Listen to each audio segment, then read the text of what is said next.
St. John's Grammar School ní Kútọ̀ àwọn tíṣà kan wà nígbà tó jẹ́ pé píríọ̀dù 4 náà ń kọ́ láàrin ọ̀sẹ̀ kàkà kí ẹ̀yin 45 di ọdún tó ń bọ̀ tí ó bá ti lọ sóko rí.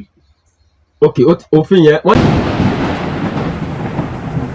ọmọ tiẹ̀ náà kò ṣe dáradára ṣùgbọ́n tá a bá fìyà jẹ àwọn ọmọ ayé àwọn ọmọ ọlọ́mọ àwọn ọmọ tí wọ́n náà ń kọ́. ìwọ náà yóò bá wọn. yóò bá wọn. kálukú ni tiẹ̀ ó bá. àti pé ẹjẹ́ tuntun wa sọ fún wa ṣáà ní ètò tá a ṣe yẹn wọ́n lè máa ń yìnwá lé ní wọ́n á yìnwá tó bá dọ̀la máa sọ ìdí fún yín inú òfin tó wà lẹ́tẹ̀lẹ̀ tá a ti tú jáde tá a ti tún ṣe nísìn kò sẹ́nikẹ́ni tó máa ṣe di vice principal tí yóò bá ti lọ sóko rí. ok òfin yẹn wọ́n ṣe ó ti wà ńlẹ̀ tẹ́lẹ̀ ṣùgbọ́n ẹsẹ̀ tó wú jáde padà ní. gbogbo wọn tíjà pátá láti máa sẹ́ndẹ̀ sí. ó sì gbọ́dọ̀ wà nù rẹ́kọ̀dù wọn.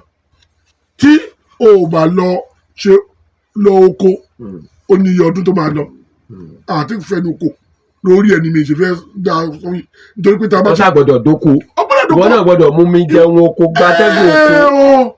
kó tó di vice principal dépò pé o fẹ́ di principal o ò lè dá. ẹ jẹ́ kí n béèrè kankan ó lè má jẹ́ lára tó yẹ kí n béèrè ṣùgbọ́n mo nílò láti béèrè rẹ̀ kí ló fà tó jẹ́ pé ní bí 20 ọdún sẹ́yìn àwọn tíṣà wọn fẹ́ lọ sóko ṣùgbọ́n ní ìsìn wọn ò fẹ́ lọ sóko wọn. ẹ ṣe olóòtú ṣe rí n tó ṣẹlẹ̀ rèé àwọn tíṣà tí ò fẹ́ lọ sóko comfort ara wọn.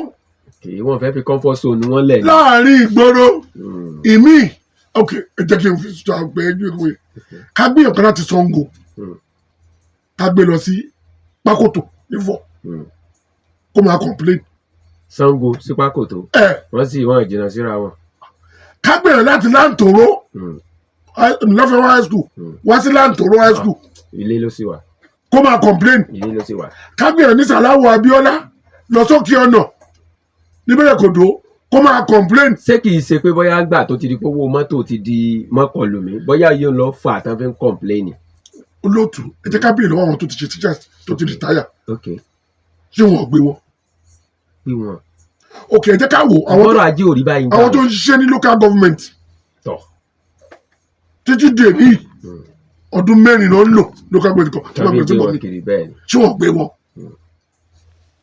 ìyàwó tèmi ìgbà tó ń ṣiṣẹ́ local government ìgbà tó bí ọmọ mi oko ló fẹ́ bí gbogbo wọn sí. ìyálòkó. tó nígbà tó bá ti gbé báyìí àtijọ́ Sunday á lọ tó àtijọ́ Friday á padà wálé. ṣùgbọ́n nítorí pé àwọn èèyàn yìí ti pẹ́ láàrin ìgboro wọ́n ti gbádùn mọ́ wọn láà. ó ti gbádùn mọ́ wọn ò ẹ jẹ́ kí n sọ fún yín lótú 3,403 ni pósìtì tá a ṣe. 3,403 3,403 yes ni posting tẹ́ ẹ ṣe lẹ́ẹ̀kan ṣoṣo. bẹ́ẹ̀ni àwọn tó wá complain tí wọ́n appear sí appeal panel àti àgbékalẹ̀ pé kó wo kéèsì àwọn tó bá ní ọ̀rọ̀ genuine káwo ó jẹ́ 318. kò sẹ́yìn tó 400 tó lé lórí 3,000. thank you less than 10%. ẹ̀yin yẹn wa ọ̀pọ̀lọpọ̀ àwọn old student association ni wọ́n ń wá sọ̀dọ̀ tó wá ń dúpẹ́ lọ́wọ́ wa. àwọn tí ó jẹ́ pé ògo iléèwé wọn ti ń kú lọ. bẹ́ẹ̀ni àwọn tó nílé tíṣà bíi 4 tàbí 8 lọ ọbẹ̀ tó di méjì kò yẹ tó ṣùgbọ́n méjìlá tí wà bẹ́ẹ̀ wọ́n pọ̀ rẹpẹtẹ tó wá dúpẹ́.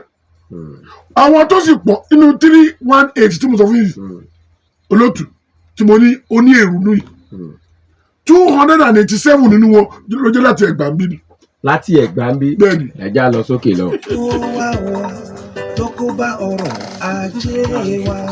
bẹ́ẹ̀ láti ìgboro lọ sí gbèríko láti ìgbèríko wá sí ìgboro ó sì kù béèrè kan lápá bẹ́ẹ̀ ni ṣùgbọ́n ẹ jẹ́ ọkọ béèrè lẹ́yìn ǹjẹ́ kò ní oore kankan tí ó ṣe fún ìgbésí ayé wọn gẹ́gẹ́ bí olùkọ́. oore tó máa ṣe wọn lótú ó pọ̀ ìkíní kẹ́ mo sọ lẹ́ẹ̀kan mo ní olùkọ́ tí ò lọ sóko kò lè di vice principal. nínú. ǹjẹ́ ìgbà tó bá di vice principal ló máa di principal. ìwúrí gbogbo olùkọ́ sì ni kò di principal kó tó rí táyà. píkì ẹ̀ nìyẹn so oore ló máa ṣe wá ló máa ṣe wọ́n níbẹ̀ yẹn yàtọ̀ sí yẹn àwọn èèyàn wà o wọn ò ronú jinlẹ̀ ni. lọ́nà wo. àǹfààní tó máa jẹ lóko ó pọ̀ ní ọ̀pọ̀lọpọ̀ oko yìí wọ́n máa fún wọn nílé ọ̀fẹ́ ní wọn ò ní sanwó ilé. ní ọ̀pọ̀lọpọ̀ oko yìí àwọn ìyá ọlọ́kọ bàbá lóko ọmọ tíṣà bí ìgbàpọ̀ lọ́hùn dé ni tí wọ́n máa tọ́jú wọn ní ìfẹ́ dárúkọ ọmọ méjì kan wà tá a gbé tí wọ́n bẹ̀rẹ̀ pé ká fún ọ lẹ́ka àwọn òfin ká gbọ́. iṣẹ́ ń lọ lóko lọ́wọ́ ẹ dákun. ìkọ́ni òun ti ní 1 acre of àgbàdo àti kàzà àti pákí. ìkejì ní òun ti ní 2 acres of cassava wípé òun ti ta àgbàdo owó tó ń pa nínú àgbàdo yẹn ó ti ká owó tó ń fi ṣoko yẹn òun ti rere díẹ̀ nínú ẹ̀ pé tí ò bá sí pé pákí ò tà ní àkóyè ó yẹ kóun ti ta pákí yẹn gan kóun ti gbé. sẹ́nu ẹnìyàn ó fẹ́ foko lẹ̀. kó fẹ́ kó lẹ̀ sọ fún yìí olóòtú. ẹ wò ṣe ni o. kó fẹ́ kó jẹ́rí. ẹ wò tí bàbá ló kó ṣe ni o. jẹ́rí àwọn tí kìnìyẹn pọ̀ sí fún jù tó pọ̀ sí fún jù òun ni àwọn obìnrin tíṣà wa olùkọ́ wa obìnrin tó jẹ́ pé kán gbà gómìnà ìmí tó bá jẹ́ sukùl àgọ́ mẹ́sàn-án tó ti sáyìn bó adé mẹ́wàá ó ti padà sí ṣọ́ọ̀bù ẹ̀. ìdí ẹnu. ọlọ́pàá dínú wọn. ok àdìkẹ́ má ṣí ṣọ́ọ̀bù. ẹ ṣí ṣọ́ọ̀bù. ẹ ṣiṣẹ́ ẹ̀dá aago méjì tẹ́ ẹ bá ṣe kó làgọ́ méjì ẹ ti dìde òmìnira. àwọn tó fẹ́ bá ẹ̀rọ àjà lóde aago méjìlá ẹ̀ sílẹ̀kùn. ṣùgbọ́n a lè sọ pé nítorí pé ìfẹ́ pa owó ọjà àti ní ṣọ́ọ̀bù ni kí ayé àwọn ọmọ kan kó polúkúlù kó bàjẹ́ ìjọba ò ní máa wò ó ìjọba láti ran gbogbo èèyàn lọ́wọ́ ni kì í ṣe àwọn èèyàn kan ilé fi rí pé àwọn tó ń complain they are less than 10% and they are mainly from àárín Abẹ́òkúta. they are from metropolitan area. àwọn ní fún àpẹẹrẹ láàrin Ìjẹ̀bú àgbẹ̀ láti Ìjẹ̀bú wá sẹ́gbà. ẹ̀sùn sọ́hun náà ní sáàrin ara wọn. láàrin ara wọn ni ibi tó jìnnà jù 83 ọ̀hún la gbé lọ sí Waterside á ti mọ̀ torí pé Waterside yẹn Ọlọ́run ló lè dáríjì wá ayé àwọn ọmọ wọn ti fẹ́ bàjẹ́ tán torí pé ká tó ṣe kínní yẹn àwọn ọmọ iléèwé tó wà níbẹ̀ tí wọn ní enough teacher olópọ̀jù. olópọ̀jù èmi náà láǹfààní àti. àwọn èèyàn fẹ́ lọ́bẹ̀ ìgbà kan wà tó yẹ pé nígbà tá a ṣoògùn teach mo sọ fún wọn àtàwọn ọba wọn àwọn ọmọ yìí ẹ̀mú wọn wá ẹ̀dẹ́ kó ṣoògùn teach àgbà wọn kọ́ lè dúró sí. ẹ tó fi yẹn ràn wọ́n lọ́wọ́.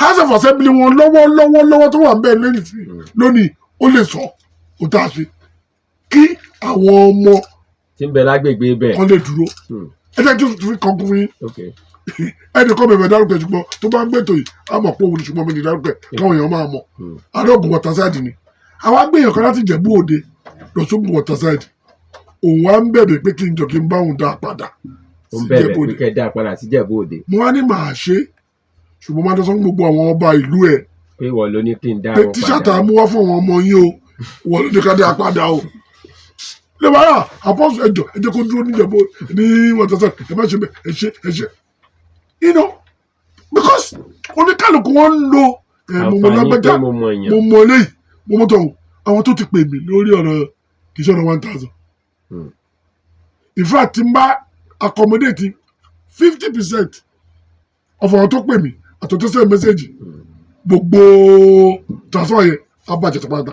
àwọn èèyàn kan gan rán mi sí yín pé kí n bá wọn sọ fún yín pé kìnìkan torí gbà mo post news yẹn tí wọ́n rí wọ́n ní ọ̀dà wípé mo gba news lọ́wọ́ yín direct ní tí mo post èmi dẹ̀ sì rí ni torí àwọn tíṣà ti máa ń bẹ inú contact wọ́n lè wọ̀n pé kíní ń ṣẹlẹ̀ o wọ́n bá ní bá wọn bá yín sọ̀rọ̀ àmọ́ sọ yìí ń lè. ara àti Ṣàngó tí mo ní wọ́n gbé wá sí Pákòtò yẹn àbúrò mi tájọ ń jẹ́ the same surname olóbá mi sọ̀rọ̀ ẹ̀ ní ọjọ́ sátidé tó kọjá yìí ní family mi tó sì rán mi létí.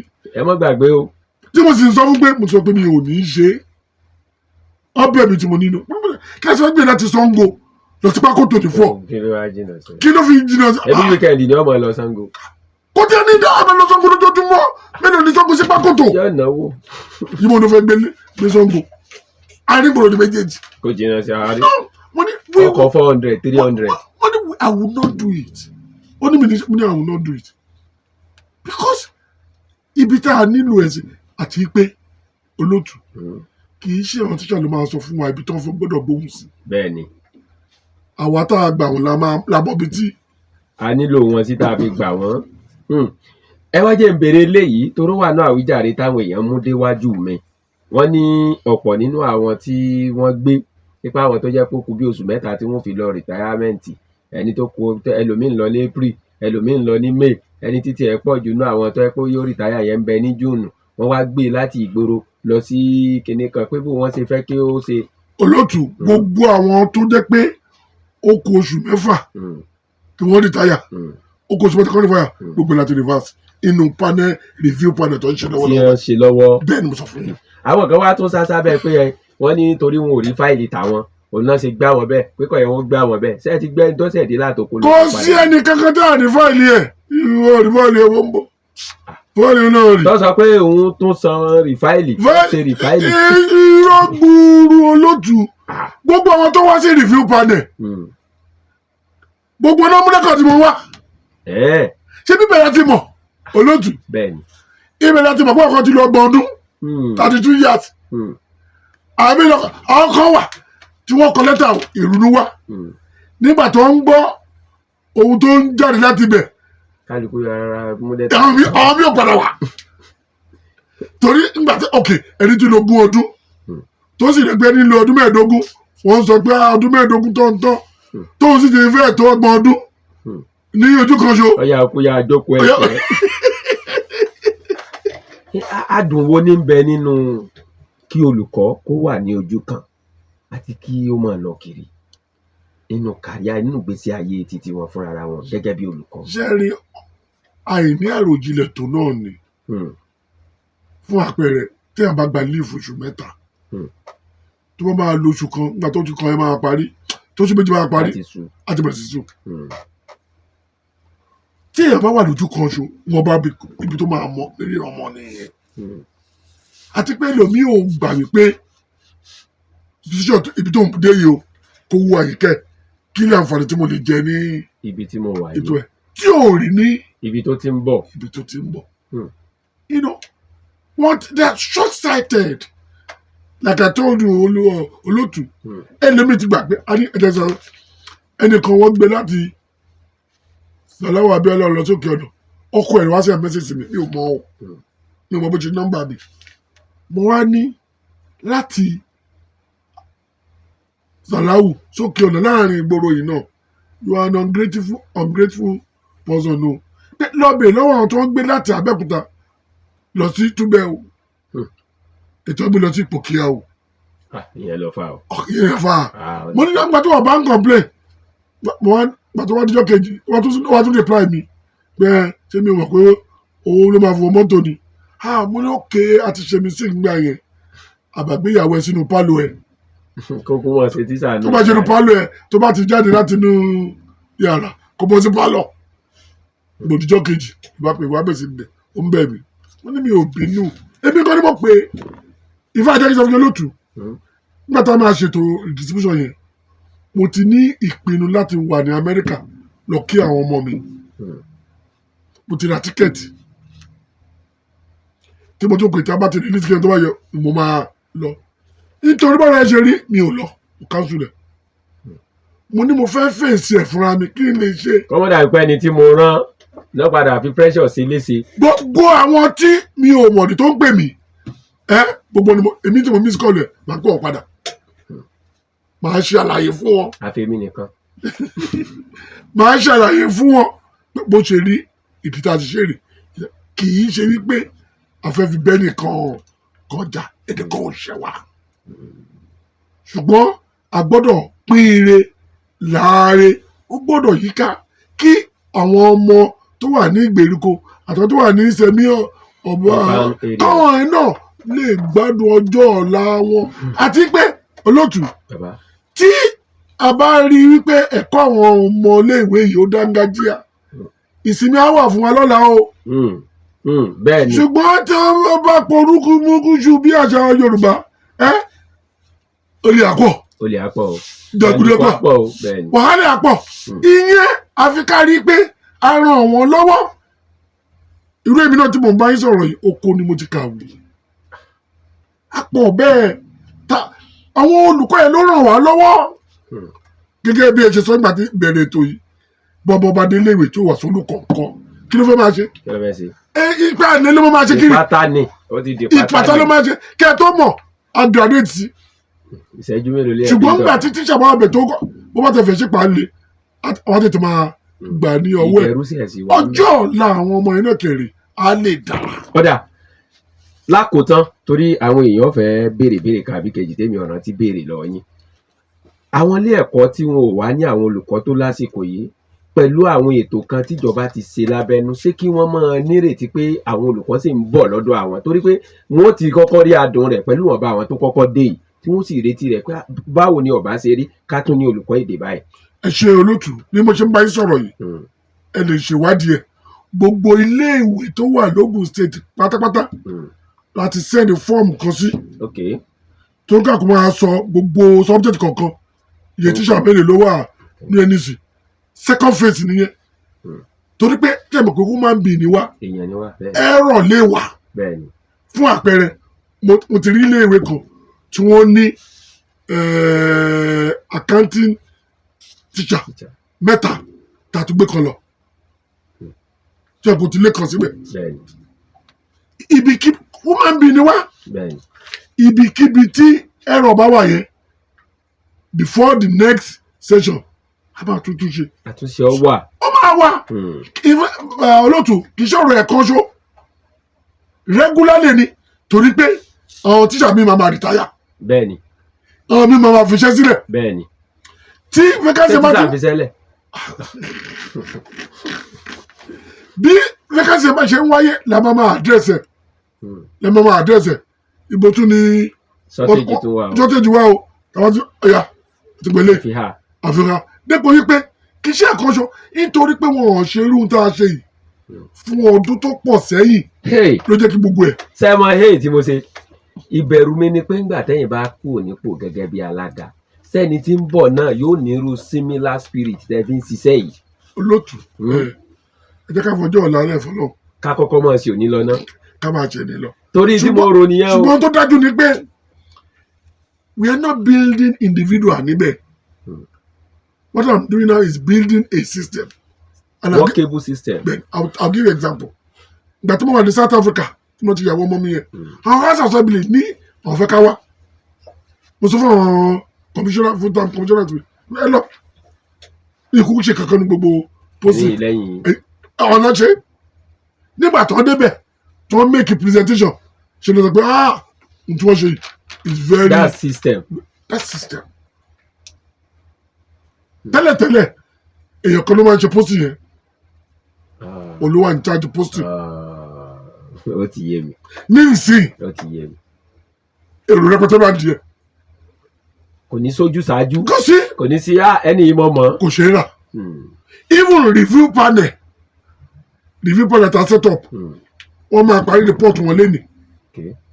lágbára ọlọ́run wọ́n ti sọ pé wọ́n máa fún mi report lọ́la.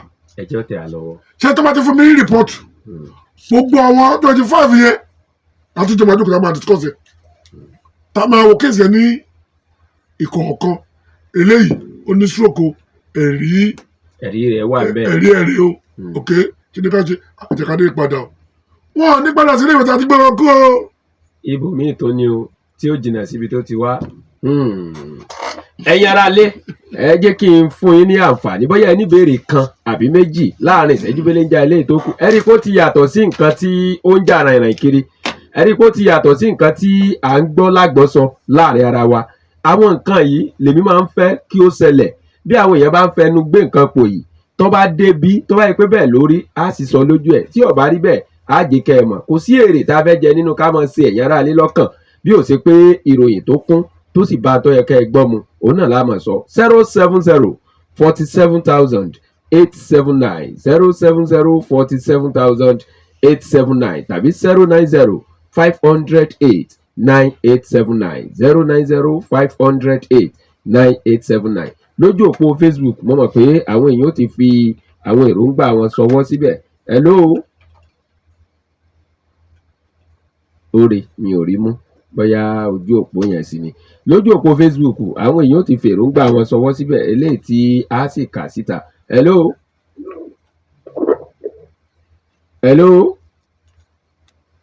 nẹ́tíwọ̀kì ó dà pé rò pọ̀ lójú ẹ̀ nìyẹn o. tó bá ti ń rí bá èrò pọ̀ nù. Ọ̀dà tó bá rí bẹ́ẹ̀ lápá ti ojú òpó Facebook ẹni ọba wà hello. ẹ jẹ́ ká ẹ pàṣọ. Ẹ kúrọ̀lẹ́. Ẹ kó ojúmọ́ ẹ fún ẹ ṣẹ́ náà. Ẹ wà wà láti bọ̀dọ̀ lẹ́yìn. Orúkọ tèmi ni Yusuf Lọ́lálẹ́yẹ ọmọdé aláàbò àyà fáìtà balẹ̀ ẹ ṣe ìgbésẹ̀ dáadáa. Ẹ rà sà ẹ tẹ̀síwájú sà.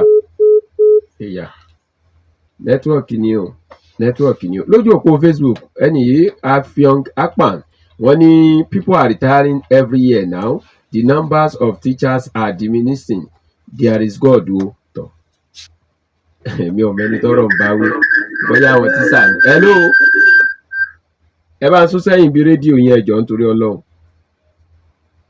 tí ẹ ò bá ti sún sẹ́yìn mi ò láǹfààní láti gbé ìpè yín torí pé yóò mọ̀ hàn etí Wise Laja mo rí kọ́ọ̀lù wọn lápá bíbáyé hello. ẹ máa pọ̀ lẹ́wọ̀. Ẹ kúrọ̀lẹ́. Ẹ wò ó mo kí alága wa yẹn Ọlọ́run á dúró tì wọ́n. Àmín. àsìkò tá a fẹ́ ní sàmánù lélẹ́yìí. Orúkọ mi ni alàgbà Àdìsá. Láti. Gẹ́gẹ́ bí ọ̀rọ̀ tí wọ́n ń sọ ẹgbẹ́ tó mú ọ̀dẹ́dá study. Olúgbòrò alágbàgbà àwọn túbẹ̀yìn ìjẹmọ̀fádìpẹ̀ àmàlí tíṣà márùn péré ń bẹ̀. Márùn-ún táwọn ọmọ sì pọ̀. máa tíṣà bíi mẹ́sàn-án á wà ní bíi kàláwù ààrẹ ẹ̀dáǹdì kò ní sí máa tíṣà kankan ní Olùgbò ìjẹmọ̀ alágbàgbà ṣó yẹ kó rí bẹ́ẹ̀. Ẹ̀sáàmù kan náà sì làwọn ọmọ jọ ṣe. Ẹni tí mo mọ̀ gángan ní ọlọ́wọ́ adó ìtàkùn bọ́dá bí olóòtú àlù èèyàn gidi ní ojú òní lẹ́yìn tó bá kó bẹ̀ náà ọlọ́wọ́ afẹ́ tó dá síbẹ̀ náà. Àmín. Ó yọrí sí i ṣe bó ti yẹ kó rí nìyẹn o. Ẹ ṣeun. Sẹ́rí tí adọ́gbọ́n tàn mọ́lẹ̀ sí nírọ̀lẹ́ yìí ó jẹ́ nǹkan tó yẹ pé bí ó ṣe ń dùn mọ́ àwọn kan ní ọmọ ká àwọn kan lára. Ó tọ́ ni tẹ́ bá gbọ́ àsìdè sweet ọ̀sìdè dúkìní kan táwọn fi ń kọrin ni àsìkò yìí gangan ni mo ṣẹ̀ rí kíní ọ̀hún. Àwọn tí ń ṣe ìfẹ̀hónúhàn ó dàbí pé ìta ń sọ yìí kò hàn sí àwọn tó bá hàn sí wọn ò ní máa ṣe ìfẹ̀hónúhàn rú eléyìí tí ń ṣẹlẹ̀ yìí. Ta ló gbàdúrà kọ́mọ wọn wà nílé ẹ̀kọ́ tí ò ní rẹ́nì kankan tí ọmọ kọ èyí jẹ́ nǹkan tí máa ń dùn wá lọ́kàn tá a bá gbá àwọn ọ̀rọ̀ mi. hello. Ẹ kúrọ̀lẹ́. Yes o. Ridwan ló sọ̀rọ̀ láti Olúmọ. Mr. Ridwan láti Olúmọ rẹ̀ káàbọ̀. Ẹ wo iṣẹ́ akí Apostle Sanyaolu. Yes o. Iṣẹ́ gidi ni wọ́n ń ṣe. Ṣé rí ọ̀rọ̀ tó wà nílẹ̀ yìí? Àwọn union ni mo rí bá wí.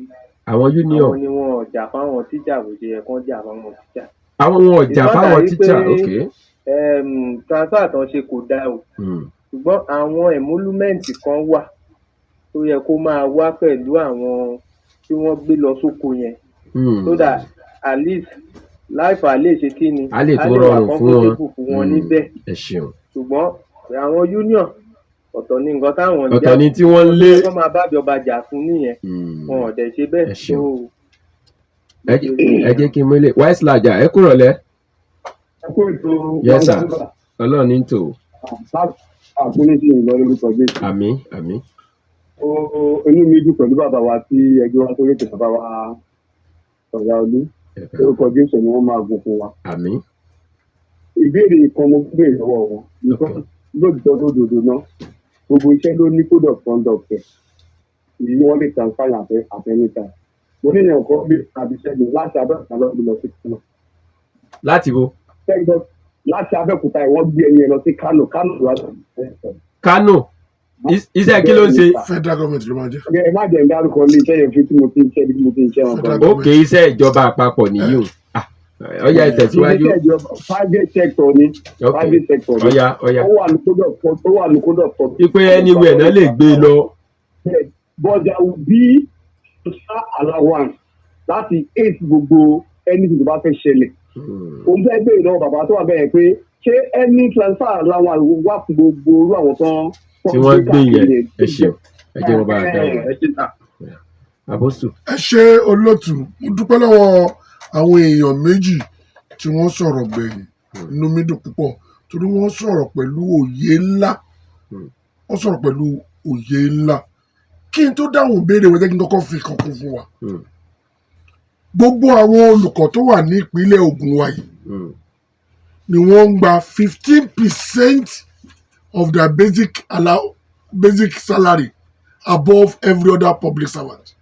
15%. Bẹ́ẹ̀ni ètò túmọ̀ sí pé bí ẹni tó ń ṣiṣẹ́ ní civil service bá ní àwọn tó bá ń gba 100 naira àwọn máa gba 115 naira.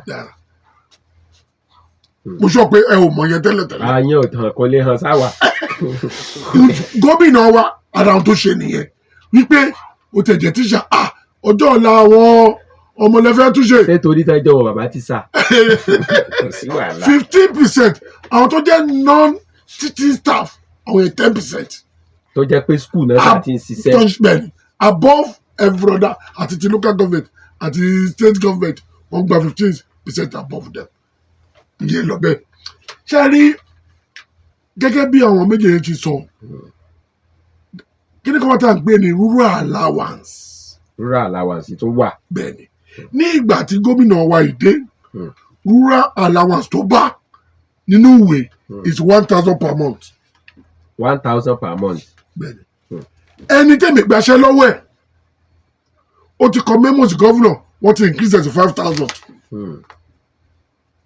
wọ́n wà ní gbèríko. Bẹ́ẹ̀ni bí mo ṣe ń bá yín sọ̀rọ̀ yìí memo kan wà lọ́dọ̀ gọ́vùnà tèmi náà tún ti kọ tí mo tún kọ́ tó increase rẹ̀ sí 10,000 per month. Àmọ́ tó tún mọ jáde mọ́nú. Yàtọ̀ sí tó tún wà lẹ̀ pé ó jẹ́ tíṣà. Ọ̀dà. Lẹ́yìn yẹn tí máa gbọ́ olóòtú lẹ́yìn àtúkò ní lẹ́yìn yẹn èmi pẹ̀lú commissioner for agriculture àtúntìjókòó àtúntì ṣe ètò ẹ̀yáwó fún àwọn tíṣà tó bá wà lóko àti seedlings pé torí kí ná iṣẹ́ òun lè ṣe lóko. Iṣẹ́ oko náà ni. Oko. Kán mọ keep ara wọn engage. Bẹ́ẹ̀ni credit facility máa wà fún wọn seedlings máa wà fún wọn lọ́fẹ̀ẹ́ for all the rural. Sówó tán bá rí ibi oko ṣé wọ́n ń bọ̀ àpò fún. Kó fẹ́ nìkan wọn ló ní. Ẹ wo ẹ̀yin yẹn wá lé àkókò yẹn ti lọ mo sì nígbàgbọ́ pé ẹ̀ ń gbádùn bí bàbá wa ṣe ń dáhùn. I will appeal to TSC to review the posting and look at where basic teachers are needed. Adékúnlé Musa wọ́n ní mo kí Apostle Sanyaolu Ọlọ́run á dúró tì wọ́n. Ẹ má bínú gbogbo ẹ̀yin tẹ́ ń pè. Sẹ́ni tí mi ò bá jẹ́ kí wọ́n ṣe àlàyé àwọn àlàyé tí wọ́n ń ṣe yìí bí ìgbà pa kàn wá sọ̀rọ̀ lásán ni eléyìí tí wọ́n ń ṣe yìí ó gangan níjó ta ló mọ̀ pé ó níye kan tí wọ́n ń gbà fún rural allowance ta ló mọ̀ pé wọ́n ń gbowó owó kan as a teacher òun la gbọ́ yìí bàbá wa inú mi dùn pé ẹ wá bá wa tàn mọ́lẹ̀ sáwọn ọ̀rọ̀ yìí mo sì gbà ládùúrà pé Ọlọ́run á tún máa fi kún okun àti agbára yín ẹ̀mí ìgboyà yín á túbọ̀ máa pọ̀ sí ìgbàgbọ́ yín tẹ́ ẹni tẹ́ fi ń ṣe yìí kò ní já yín kulẹ̀ lágbára lọ́wọ́ lọ ẹ máa ń kí àwọn ará lè kí yọ̀ǹda yín. Mo kí tó kí àwọn ará ilé mo kí gbogbo àwọn olùkọ́ wa pátápátá kódà àwọn tó yẹ ní ẹ̀rù ni mo kí wọn nítorí pé àwọn olùkọ́ wa ni wọ́n ń tún ọjọ́ ọ̀la àwọn ọmọ wa ṣe àwa pàápàá gbogbo ohun kàdà ọwọ́ olùkọ́ láti dà so mo fi àkókò yìí kí wọ́n fún iṣẹ́ takuntakun tí wọ́n ń ṣe tá a bá rí àwọn tó ní ẹ̀rù nu ẹ má bínú ẹ ò ṣẹ̀ wá tá a bá ṣe ẹ dáríjì wá ṣùgbọ́n kí ọjọ́ ọ̀la àwọn ọmọ kó lè dára òun ni ohun tá à ń ṣe mo wá kí gbogbo àwọn olùgbọ́ wa nílé mo gbàgbọ́ wípé ohun tá a mọ̀ àbí tí òye wa tẹ́lẹ̀tẹ́lẹ̀ irọ́ ni. àti pé àwa tá a wà ní tescom a kì í ṣe àjẹ́. tẹ́ẹ̀fì mọ tí kálukú wọn là kọjá nù lé. ẹlòmíì ní ọmọ òun ss ní ọmọ òun kí làwa ṣe mọ̀.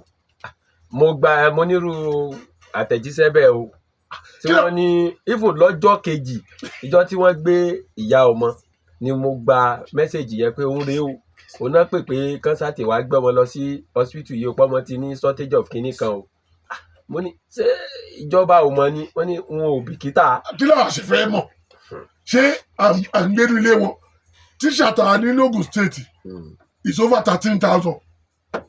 over 13,000. kí làwọn ṣe fẹ́ mọ̀ túmọ̀ sí pé tí gómìnà Dàpọ̀ Abíọ́dún bá gba bí 4,000 tí wọ́n gbà yẹn tíṣà ò tún ní tó rárá nù. kò ní tó ní tó jẹ́ kí gómìnà kó fún wa lágbára tó fi gba àwọn tíṣà tá a sọ yìí.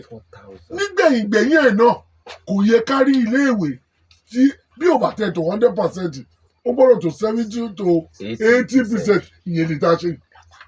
láàrin Abẹ́òkúta àwọn kan wà 300%.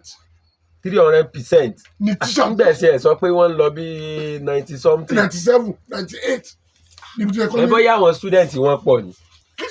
kì í ṣe student wọ́n kí pọ̀ wọ́n fi.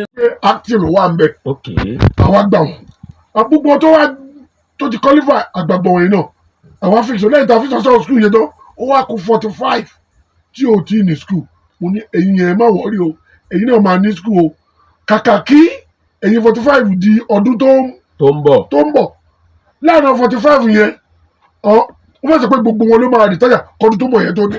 débi pé wọn ò ní di principal school kankan. mo wá decide pé ká ìdọ́kítì wọn àmọ́ tí ọ̀yàn bá ti ń lọ àmọ́ àfọwọ́n sí mo ṣe máa ń sọ̀rọ̀ yìí àwọn tó kù bí ọ̀lọ́dún bí ọdún méje ló kù ńlẹ̀. tí ọ̀tá àti fòsùn. ṣé ẹ rò pé bóyá arú eléyìí làwọn kan ṣe ń wò pé bóyá àwọn yìí ń lọ wá bá yín lẹ́yìn torí tí mo gbọ́ ni pé wọ́n ti lọ rí Sanyaolu ni wọ́n ti lọ rí lẹ́yìn ni òun gan ló fa tí mo ṣe ń sọ pé kẹ́ ẹ wá.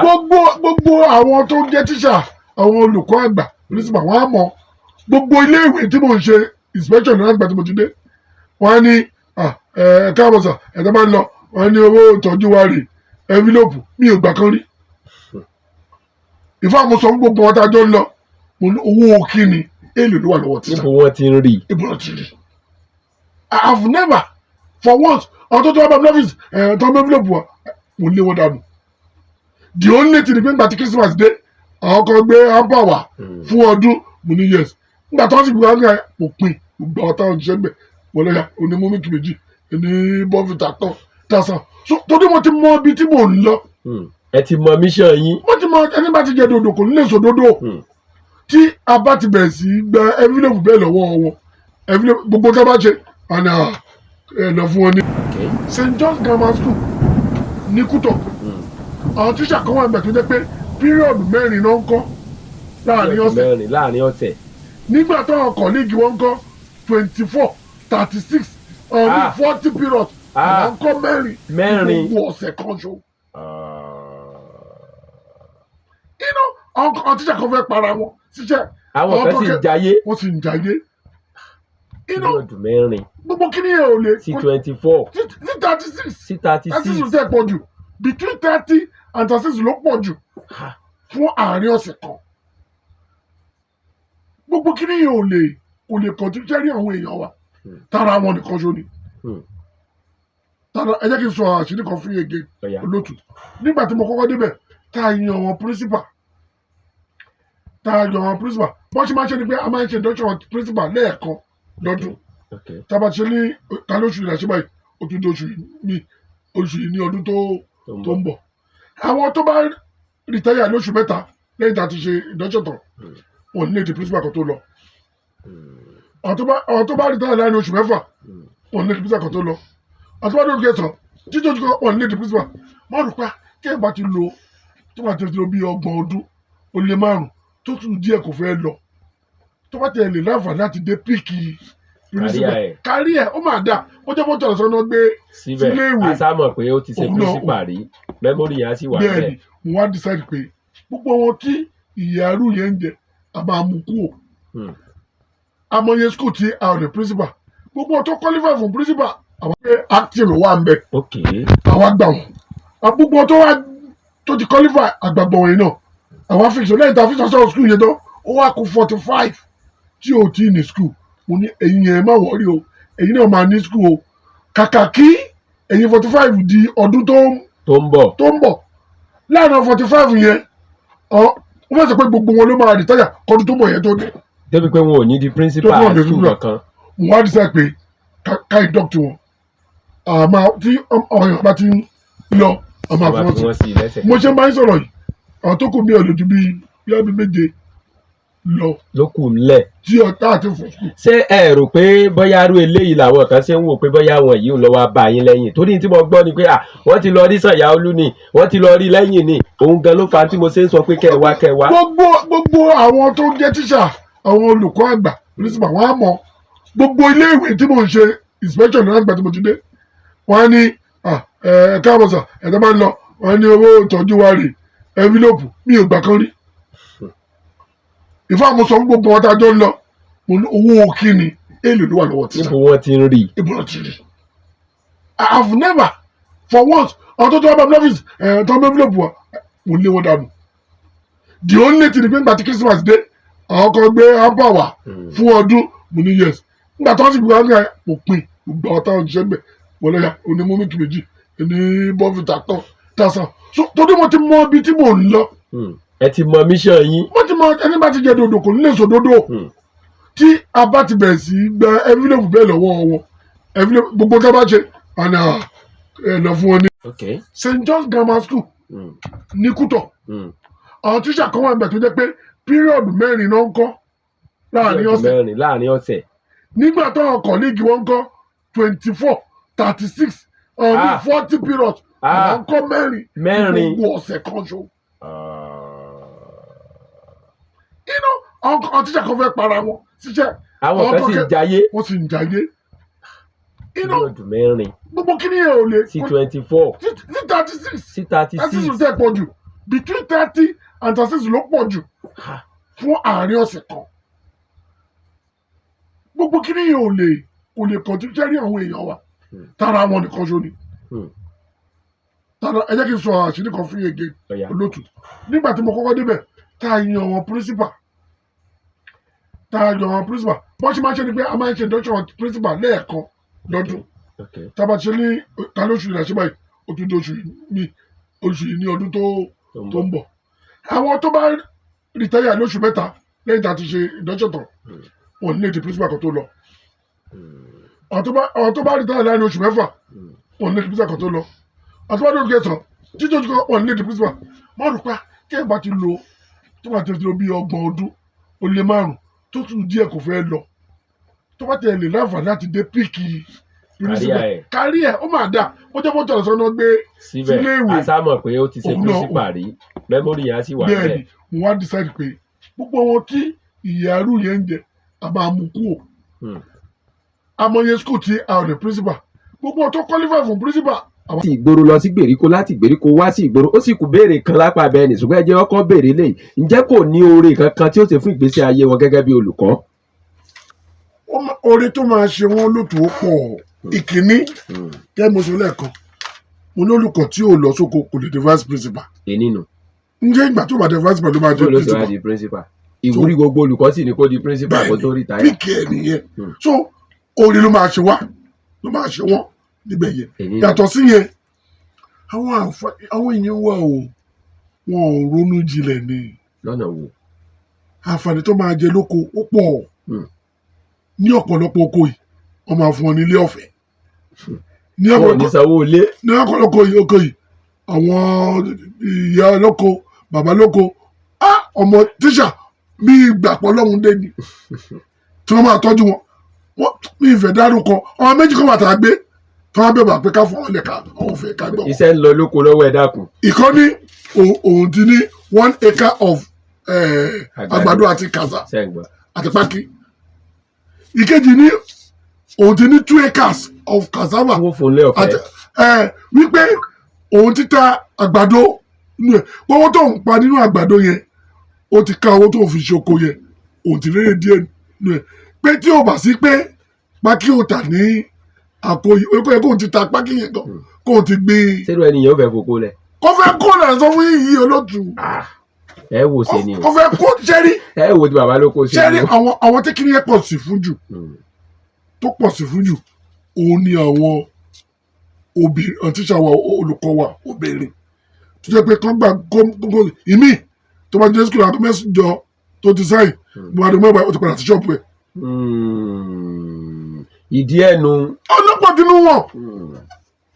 ok àdìkẹ́ má ṣe ṣọ́ọ̀bù. ẹ ṣí ṣọ́ọ̀bù. ẹ ṣiṣẹ́ ẹ̀dá aago 2 tẹ́ ẹ bá ṣe kó làgọ́ 2 ẹ ti dìde òmìnira. àwọn tó fẹ́ bá ẹ rajà ló ti aago 2 lẹ̀ sílẹ̀kùn. ṣùgbọ́n a lè sọ pé nítorí pé ìfẹ́ pa owó ọjà àti ní ṣọ́ọ̀bù ni kí ayé àwọn ọmọ kan kó polúkúrú kó bàjẹ́ ìjọba ò ní máa wò ó ìjọba láti ran gbogbo èèyàn lọ́wọ́ ni kì í ṣe àwọn èèyàn kan ìyẹn lè fi rí pé àwọn tó ń complain they are less than 10% and they are mainly from àárín Abẹ́òkúta. they are from metropolitan area. àwọn tó ní ń fún àpẹẹrẹ láàrin Ìjẹ̀bú àgbẹ̀ láti Ìjẹ̀bú wá sẹ́gbà. ẹ̀sùn sọ́hun náà ní sáàrin ara láàrin ara wọn ni ibi tó jìnnà jù 83 Waterside.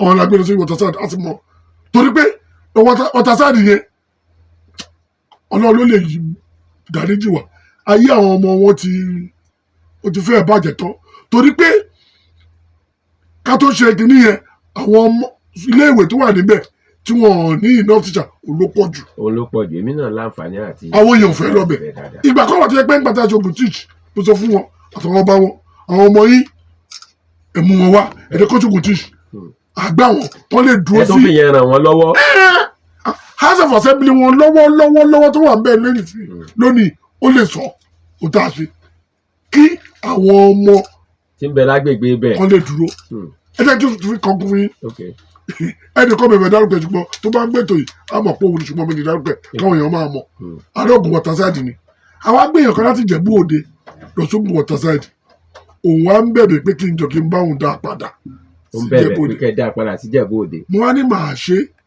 ṣùgbọ́n máa dọ́sán gbogbo àwọn ọba ìlú ẹ̀ pé wọ́n ló ní kí n dá wọn padà tíṣàtà mú wá fún àwọn ọmọ yín o wọ́n ló ní ká dá padà o lẹ́bàárà àpọ́sù ẹjọ́ kó dúró níjẹ̀bú ní Waterside ẹ má ṣe bẹ́ẹ̀ ẹ ṣe you know because oníkàlùkù wọn ń lo mo lágbájá mo mọ eléyìí mo mọ tọhún àwọn tó ti pè mí lórí ọ̀rọ̀ kì í ṣe ọ̀rọ̀ 1000 in fact tí n bá accommodate 50% of àwọn tó pè mí àtọ̀tọ̀ send message gbogbo transfer yẹn abàjẹ́ tó padà. àwọn èèyàn kan gan rán mi sí yín pé kí n bá wọn sọ fún yín pé kìnìkan torí gbà mo post news yẹn tí wọ́n rí wọ́n ní ó dàbí pé mo gba news lọ́wọ́ yín direct ní tí mo post èmi dẹ̀ sì rí ni torí àwọn tíṣà ti máa ń bẹnu contact wọ́n lè wọ̀n pé kíní ń ṣẹlẹ̀ o wọ́n bá ní bá wọn bá yín sọ̀rọ̀ sọ àmọ́ sọ yìí ò lè. ara àti Ṣàngó tí mo ní wọ́n gbé wá sí Pákòtò yẹn àbúrò mi tájọ ń jẹ́ the same surname olóbá mi sọ̀rọ̀ ẹ̀ ní ọjọ́ sátidé tó kọjá yìí ní family mi tó sì rán mi létí. ẹ má gbàgbé o. tí mo sì ń sọ fún pé mo sọ pé mi ò ní í ṣe ọbẹ̀ mi tí mo nílò kẹsàn án gbé láti Ṣàngó lọ sí Pákòtò ní fọ kí ló fi jìnnà sí. ẹbí wíkẹ́ndì ni ọmọ lọ Ṣàngó. kò tí a ní ìdá ọ̀nà lọ Ṣàngó lójoojúmọ́ mélòó ní Ṣàngó sí Pákòtò. yóò náwó. yìí mo ní fẹ́ gbé Ṣàngó arígbòrò ní méjèèjì. kò jìnnà sí àárín. ọkọ̀ 400 300. wọ́n ní I will not do it. ó ní mi ní I will not do it because ibi tá a nílò ẹ̀sìn àti pé olóòtú kì í ṣe àwọn tíṣà ló máa sọ fún wa ibi tí wọ́n fẹ́ gbọ́dọ̀ gbóhùn sí. bẹ́ẹ̀ni. àwa tá a gbà wọn la mọ̀ bí tí. a nílò wọn sí tá a fi gbà wọ́n. ẹ wá jẹ́ ń béèrè eléyìí toró wà náà àwíjàre táwọn èèyàn mú déwájú mi wọ́n ní ọ̀pọ̀ nínú àwọn tí wọ́n gbé nípa àwọn tó jẹ́ pé ó kù bí oṣù mẹ́ta tí wọ́n fi lọ rìtáyámẹ́ǹtì ẹni tó kù ẹlòmíín lọ ní April ẹlòmíín lọ ní May ẹni títí ẹ̀ pọ̀ jù náà àwọn tó yẹ pé yóò rìtáyà yẹn ń bẹ ní June wọ́n wá gbé láti ìgboro lọ sí kinní kan pé bó wọ́n ṣe fẹ́ kí ó ṣe. olóòtú gbogbo àwọn tó jẹ́ pé ó kù oṣù mẹ́fà kí wọ́n rìtáyà ó kù oṣù mẹ́ta kí wọ́n rìtáyà gbogbo láti reverse inú panel review panel tó ń ṣe lọ́wọ́ bẹ́ẹ̀ ni mo sọ fún yín. àwọn kan wá tún sásá bẹ́ẹ̀ pé wọ́n ní torí wọn ò rí fáìlì tàwọn òun náà ṣe gbá wọn bẹ́ẹ̀ pé kọ̀ yẹn wọ́n gbá wọn bẹ́ẹ̀ ṣé ẹ ti gbẹ́ dọ́sẹ̀ dé látòkò lóko padà. kò sí ẹnì kankan tá à ní fáìlì ẹ̀ ìwọ rí fáìlì ẹ̀ wọ́n ń bọ̀ fáìlì náà rí. tó sọ pé òun tún san rìfáìlì ṣe rìfáìlì. irọ́ gbúurú olóòtú gbogbo àwọn tó wá sí review panel gbogbo náà múlẹ́kọ̀ tí mo wá ṣé bíbẹ̀rẹ̀ ti mọ̀ olóòtú ìbẹ̀rẹ̀ ti mọ̀ pé ọkọ̀ ti lọ ọgbọ̀n ọdún 32 years àbí àwọn kan wà tí wọ́n kọ lẹ́tà ìrúnú wá nígbà tó ń gbọ́ ohun tó ń jáde láti bẹ̀ kálukú rárá múlẹ̀. àwọn mi ò padà wá torí nígbà tí ẹni tí lo 20 ọdún tó sì rẹ̀gbẹ́ nílò ọdún 15 wọ́n sọ pé ọdún 15 tó ń tán tóun sì ti fẹ́ tó 30 ọdún ní ojú kan ṣo. ọyà òkúya àjọpọ̀ ẹ̀ṣẹ̀. adùn wo ní bẹ nínú kí olùkọ́ kó wà ní ojú kan àti kí ó máa lọ kiri nínú kàríà nínú ìgbésí ayé títí wọn fúnra wọn gẹ́gẹ́ bí olùkọ́. sẹ́ẹ̀rì àìní àròjinlẹ̀ tó náà ni fún àpẹẹrẹ tí a bá gba líìfù oṣù mẹ́ta tó bá máa lo oṣù kan nígbà tó ti kan ẹ máa parí tó oṣù méjì máa parí àti bẹ̀rẹ̀ sí sùn. tí èèyàn bá wà lójú kan ṣo wọn bá ibi tó máa mọ lórí ọmọ nìyẹn àti pé lòmí ò gbà wípé ibi tó ń dé yìí o kò wú àyíkẹ́ kí ni àǹfààní tí mo lè jẹ ní ibi tí mo wà ètò yìí ẹ̀ tí ò rí ní ibi tó ti ń bọ̀. ibi tó ti ń bọ̀. You know what, they are short-sighted like I told you olótù ẹlẹ́mi ti gbà pé ẹnìkan wọ́n gbé láti Sàláwà Abíọ́lá lọ sókè ọ̀nà ọkọ ẹ̀ wá sí àmẹ́sẹ̀sì mi ò mọ ọ́ mi ò mọ bó ṣe nọ́mbà mi mo wá ní láti Sàláwù sókè ọ̀nà láàrin ìgboro yìí náà you are an ungrateful person o lọ́bẹ̀ lọ́wọ́ àwọn tó ń gbé láti Abẹ́òkúta lọ sí Túbẹ̀ o ètò ọgbẹ́ lọ sí Pòkíà o ìyẹn lọ fà o. ìyẹn fà mo ní lágbà tó wà bá ń complain gbàtọ́ wá díjọ́ kejì wá tún reply mi pé ṣé mi mọ̀ pé òun ló máa fọ mọ́tò ni mo ní òkè àti ṣe mi sí ìgbà yẹn àbàgbéyàwó ẹ sínú pálọ̀ ẹ kókó wọn ṣe tíṣà náà. tó bá ṣe nu pálọ̀ ẹ tó bá ti jáde láti inú yàrá kó bọ́ sí pálọ̀ gbòdìjọ́ kejì ìbá pè wá bẹ̀sẹ̀ dẹ̀ ó ń bẹ̀ mí wọ́n ní mi ò bínú èmi kan ní mo pé ìfẹ́ àjẹkí sọ fún mi lótú nígbà tá a máa ṣètò distribution yẹn mo ti ní ìpinnu láti wà ní Amẹ́ríkà lọ kí àwọn ọmọ mi mo ti ra tíkẹ́ẹ̀tì tí mo tún pè tí a bá ti rí ní tíkẹ́ẹ̀tì tó bá yọ mo máa lọ nítorí bọ́lá ẹ ṣe rí mi ò lọ mo cancel rẹ̀ mo ní mo fẹ́ fèsì ẹ̀ fúnra mi kí n lè ṣe. kọ́mọ́dà pẹ́ ni tí mo rán lọ́padà fi pressure sí léṣe. gbogbo àwọn tí mi ò mọ̀dí tó ń pè mí gbogbo ni èmi tí mo miss call ẹ̀ máa ń pè wọ́n padà máa ṣe àlàyé fún wọn. àfẹ́mí nìkan. máa ṣe àlàyé fún wọn bó ṣe rí ìdí tá a ti ṣe rè kì í ṣe wípé afẹ́fi bẹ́ẹ̀ nìkan kọjá èdè kan ò ṣẹ̀ wá ṣùgbọ́n a gbọ́dọ̀ pín ire láàárẹ̀ ó gbọ́dọ̀ yíká kí àwọn ọmọ tó wà ní ìgbèríko àtàwọn tó wà ní sẹ́mi ọba káwọn ẹ̀ náà lè gbádùn ọjọ́ ọ̀la wọn àti pé olótù tí a bá rí wípé ẹ̀kọ́ àwọn ọmọ iléèwé yìí ó dángájíà ìsinmi á wà fún wa lọ́la o bẹ́ẹ̀ni ṣùgbọ́n tí wọ́n bá porúkú múkúṣu bí àṣà Yorùbá olè àpọ̀ o jàgùdẹ̀pọ̀ wàhálà àpọ̀ ìyẹn àfikárí pé a ràn wọ́n lọ́wọ́ irú èmi náà tí mò ń bá yín sọ̀rọ̀ yìí oko ni mo ti kàwé àpọ̀ bẹ́ẹ̀ àwọn olùkọ́ ẹ̀ ló ràn wá lọ́wọ́ gẹ́gẹ́ bí ẹ ṣe sọ nígbà tí bẹ̀rẹ̀ ètò yìí bọ́bọ́ bá dé iléèwé tí ó wà sólù kọ̀ọ̀kan kí ló fẹ́ máa ṣe. ipa àná ló máa ṣe kiri ìpàtà ló máa ṣe kí ẹ tó mọ̀ àgàdéètì ìṣẹ́jú mélòó lé ṣùgbọ́n nígbà tí tíṣà bá bẹ̀ tó bó bá tẹ̀ fẹ́ ṣe pa á lé àwọn tètè máa gbà ní ọwọ́ ẹ̀ ọjọ́ ọ̀la àwọn ọmọ yẹn náà kẹrì á lè dára. ọ̀dà lákòótán torí àwọn èèyàn fẹ́ béèrè kàbí kejì tèmi ọ̀ràn ti béèrè lọ yín àwọn ilé ẹ̀kọ́ tí wọn ò wá ní àwọn olùkọ́ tó lásìkò yìí pẹ̀lú àwọn ètò kan tíjọba ti ṣe lábẹ́nú ṣé kí wọ́n máa nírètí pé àwọn olùkọ́ sì ń bọ̀ lọ́dọ̀ àwọn torí pé wọ́n ti kọ́kọ́ rí adùn rẹ̀ pẹ̀lú wọn bá àwọn tó kọ́kọ́ dé yìí tí wọ́n sì retí rẹ̀ pé báwo ni ọba ṣe rí ká tún ní olùkọ́ èdè báyìí. ẹ ṣe olótù bí mo ṣe ń bá yín sọ̀rọ̀ yìí ẹ lè ṣèwádìí ẹ̀ gbogbo iléèwé tó wà lógùn state pátápátá láti sẹ́ni fọ́ọ̀mù kan sí tó ń kàkó máa sọ gbogbo subject kọ̀ọ̀kan iye tíṣà mélòó ló wà ní NEC second phase nìyẹn torí pé kẹ́mọ̀ pé human being ni wá ẹ̀rọ lè wà fún àpẹẹrẹ mo ti rí iléèwé kan tí wọ́n ní accounting teacher mẹ́ta tàtúgbé kan lọ tí a kò ti lé kan síbẹ̀ ibikíbi human being ni wá ibikíbi tí ẹ̀rọ bá wà yẹn before the next session a máa tuntun ṣe. àtúnṣe ọ wà. ó máa wà olóòtú kì í ṣọ̀rọ̀ ẹ̀kan ṣó regularly ni torí pé àwọn tíṣà mi máa rìtáyà. bẹ́ẹ̀ni. àwọn mi máa fiṣẹ́ sílẹ̀. bẹ́ẹ̀ni. tí vacancy bá tún. tíṣà fiṣẹ́lẹ̀. bí vacancy bá ṣe ń wáyé la máa address ẹ̀ ibo tún ni.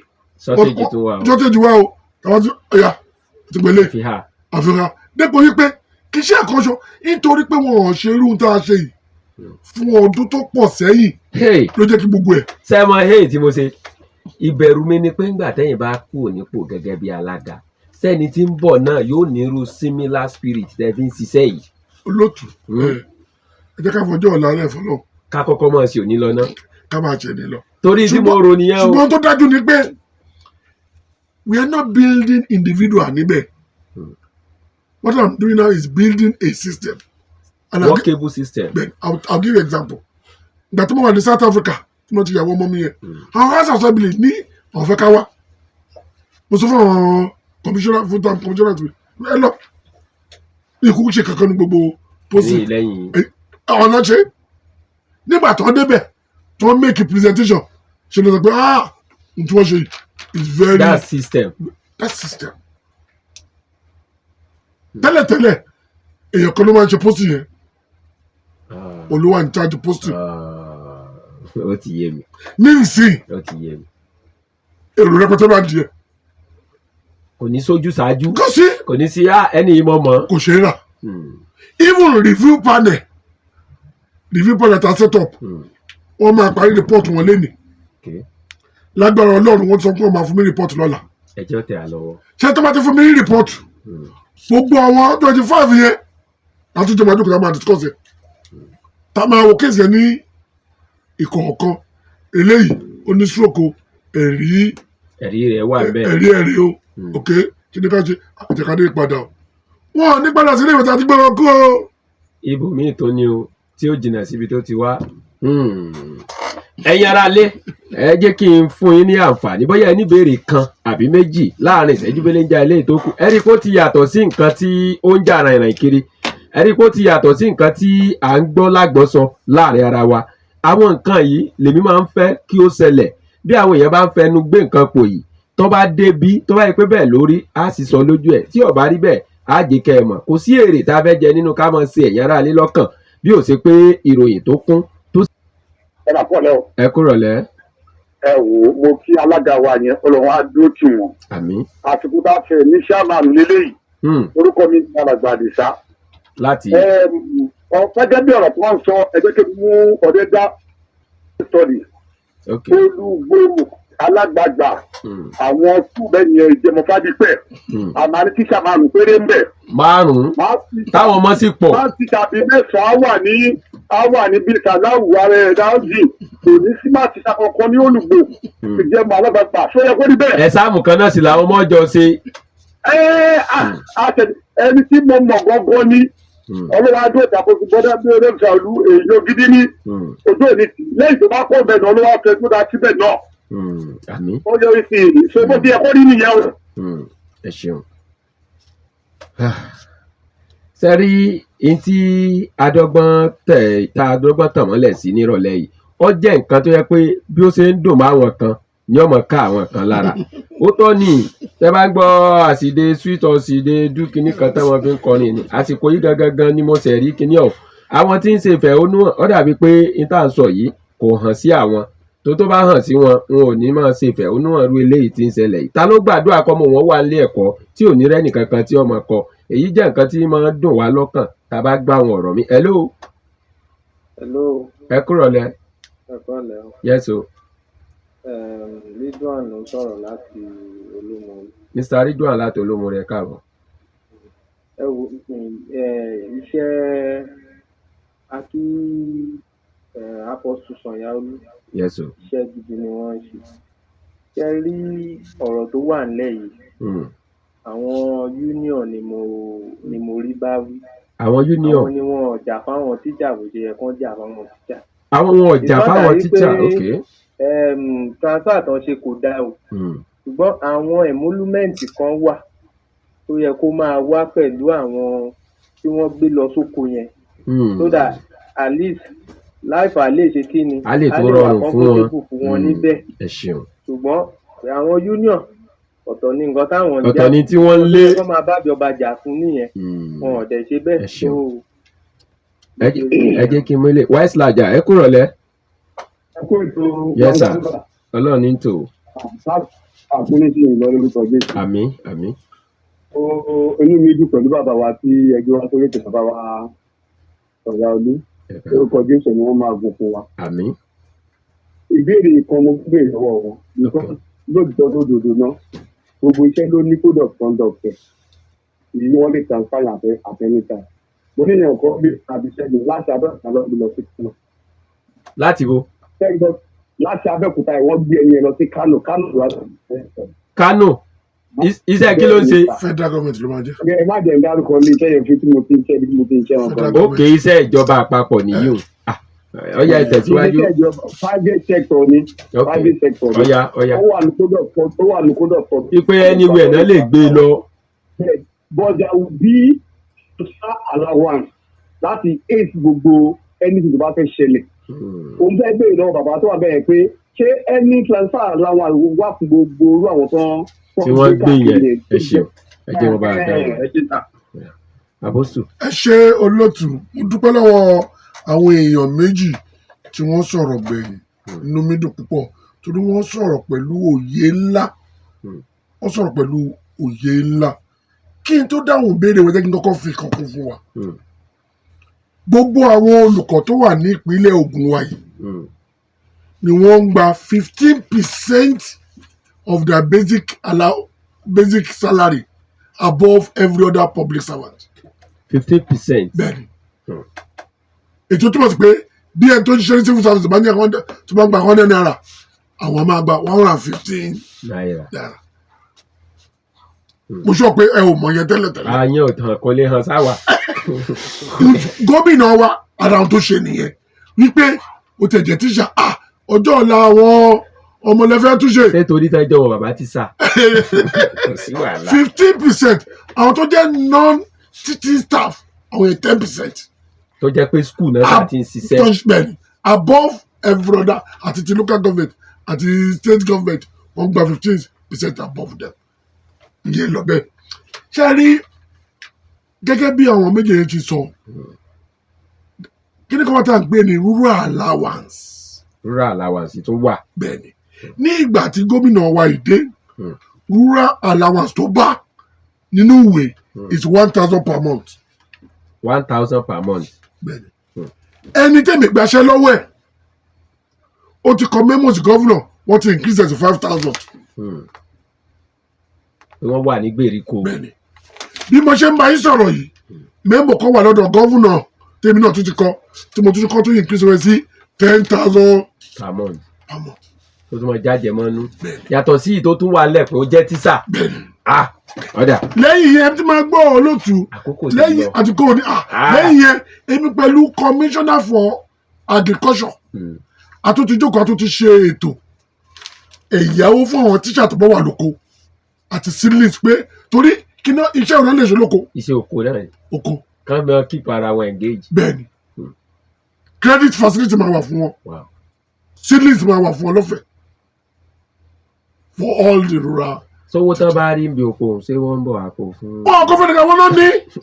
ẹ wo ẹ̀yin yẹn wá lé àkókò yẹn ti lọ mo sì nígbàgbọ́ pé ẹ ń gbádùn bí bàbá wa ṣe ń dáhùn. I will appeal to TSC to review the posting and look at where basic teachers are needed. Adékúnlé Musa wọ́n ní mo kí àpòsù Sànyáolú Ọlọ́run adúró tẹ́lẹ̀ ṣùgbọ́n ẹsẹ̀ tó ń wú jáde padà ní. gbogbo wọn tíjà pátá láti máa sẹ́ndẹ̀ sí. ó sì gbọ́dọ̀ wà nú rẹ́kọ̀dù wọn. tí o bá lọ oko ó ní iye ọdún tó máa lọ àti fẹnu oko lórí ẹni mi ṣe fẹ́ dá sórí nítorí pé tá a bá. wọ́n ṣàgbọ́dọ̀ dóko wọ́n náà gbọ́dọ̀ mú mi jẹun oko gbátẹ́gùn oko. kó tó di fásitì principal dépò pé o fẹ́ di principal o ò lè dá. ẹ jẹ́ kí n béèrè kankan ó lè má jẹ́ lára tó yẹ kí n béèrè ṣùgbọ́n mo nílò láti béèrè rẹ̀ kí ló fà tó jẹ́ pé ní bí 20 ọdún sẹ́yìn àwọn tíṣà wọn fẹ́ lọ sóko ṣùgbọ́n ní ìsìn wọn ò fẹ́ lọ sóko wọn. ẹ ṣe olóòtú ṣe rí i tó ṣẹlẹ̀ rèé àwọn tíṣà tí ò fẹ́ lọ sóko comfort ara wọn. wọ́n fẹ́ fi comfort zone wọn lẹ̀ ní. láàrin ìgboro ìmí ok ẹ jẹ́ kí n fi sọ àgbẹ̀ ẹgbẹ́ ìwé ká gbé ọ̀kan láti Ṣàngó ká gbé lọ sí Pákòtò nífọ̀ kó máa complain. Ṣàngó sí Pákòtò wọ́n sì wọ́n ìjìnà síra wọn. ká gbé láti Láǹtòrò lọ́fẹ̀ẹ́ high school wá sí Láǹtòrò high school. ilé ló sì wà. kó kó máa complain ilé ló sì wà. kágbéyàn ní Sàláwù Abíọ́lá lọ sókè ọ̀nà níbẹ̀rẹ̀ kòdó kó máa complain. ṣé kìí ṣe pé bóyá gbà tó ti di pé owó mọ́tò ti di mọ́kànlùmí bóyá yóò lọ fà á tán fi ń complain. olóòtú ẹ jẹ́ ká béèrè lọ́wọ́ àwọn tó ti ṣe teachers tó ti retire ok ṣé wọn gbé wọn. bí wọn. ok ẹ jẹ́ ká wò ọ̀rọ̀ ajé ò rí báyìí. àwọn tó ń ṣiṣẹ́ ní local government tọ̀ títí dè ní ọdún mẹ́rin ló ń lò local government kan tí wọ́n gbé tí wọ́n ní kiri bẹ́ẹ̀ ni. tí wọ́n gbé wọn. ìyàwó tèmi ìgbà tó ń ṣiṣẹ́ ní local government ìgbà tó bí ọmọ mi oko ló fẹ́ bí gbogbo wọn sí. ìyá ló kù. tó nígbà tó bá ti gbé e báyìí tó bá ti jọ Sunday á lọ tó bá ti jọ Friday àwálé. á padà wálé. ṣùgbọ́n nítorí pé àwọn èèyàn yìí ti pẹ́ láàrin ìgboro wọ́n ti gbádùn mọ́ wọn láà. ó ti gbádùn mọ́ wọn ò ẹ jẹ́ kí n sọ fún yín lótú 3,403 ni pósìtì tá a ṣe. 3,403 403 3,403 yes ni posting tẹ́ ẹ ṣe àwọn lẹ́ẹ̀kan ṣoṣo. bẹ́ẹ̀ni àwọn tó wá complain tí wọ́n appear sí appeal panel àti àgbékalẹ̀ pé kó wo kéèsì àwọn tó bá ní ọ̀rọ̀ genuine káwo ó jẹ́ 318. kò sí ẹ̀ tó 400 tó lé lórí 3,000. thank you less than 10%. ẹ̀yin yẹn wa ọ̀pọ̀lọpọ̀ àwọn old student association ni wọ́n ń wá sọ̀dọ̀ tí wọ́n ń dúpẹ́ lọ́wọ́ wa. àwọn tí ó jẹ́ pé ògo iléèwé wọn ti ń kú lọ. bẹ́ẹ̀ni àwọn tó nílé tíṣà gbé mẹ́rin tàbí mẹ́jọ lọ bẹ̀ tó di méjì kò yẹ tó wọ́n máa sọ pé. ṣùgbọ́n méjìlá ti wà bẹ́ẹ̀ wọ́n pọ̀ rẹpẹtẹ tó wá dúpẹ́. àwọn tó sì pọ̀ inú 318 tí mo sọ fún yìí olótù tí mo ní oní èrúnú yìí 287 nínú wọn ló jẹ́ láti Ẹ̀gbá ń bí ni. láti Ẹ̀gbá ń bí. bẹ́ẹ̀ni ẹja lọ sókè lọ. active ló wà ń bẹ. ok.